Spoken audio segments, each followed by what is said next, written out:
Welcome. A parable. Once upon a time, there was a potter who had many small jars. They were filled with fresh, sparkling water. All those jars were once broken, but they were repaired.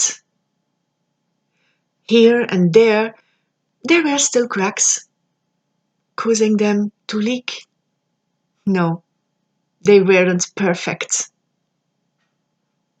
One day, one of those little jars said to the potter, "I feel so guilty. I have only half a jar of water. All the other water has leaked out." The potter replied, "You don't have to feel guilty at all. Take a look behind you. I made you, but I lost you. I searched you and I found you. You were laying there, broken, but I fixed you. You are so beautiful, so precious to me. I filled you with fresh water. I cherished and I carried you. I knew your way of life. I knew the way where I would pass by with you. There I planted flowers and bushes. Your jar is leaking, I know. You are not perfect, that's true. But you watered these flowers and bushes without even realizing, making them grow and blossom and bear fruit. Yes, our Heavenly Father loves us.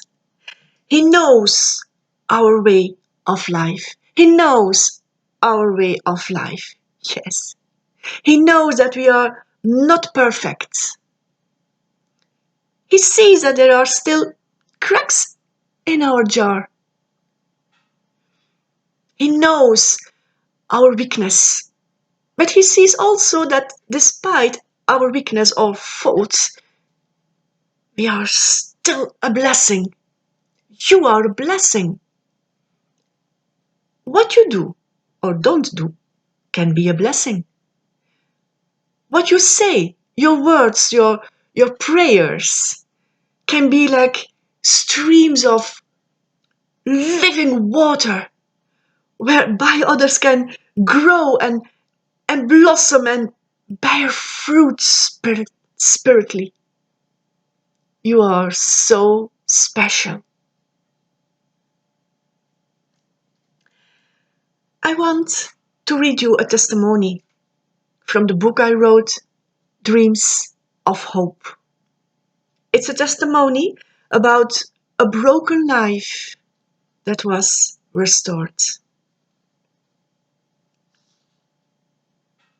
I once went to a meeting for women in a city nearby.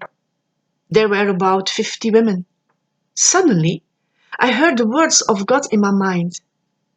Do you see that woman over there? She needs prayer. I didn't know what to pray, so I started blessing her in silence. When the service was finished, I noticed that she was the first one to leave, while I was still talking to some friends. As I saw her passing by the window, I heard these words as a thunder in my mind. You can't let her go. I was shocked. I started to run after that woman. When I finally reached her, I told her, I don't know you and I don't know why, but God put it especially in my heart to pray for you and to talk with you now. She looked at me for a long time, very surprised, without saying anything. Until she kindly said, "I'm going back inside with you." The preacher of the service and I then prayed with her. Afterwards, she told me I had a really, really rough time, many big problems. She was very depressed. She didn't speak to anyone about her problems and instead carried everything inside. Her husband has been taken into a psychiatric hospital. Then she said, "I intended to come to this Christian service, and afterwards I was going to commit suicide."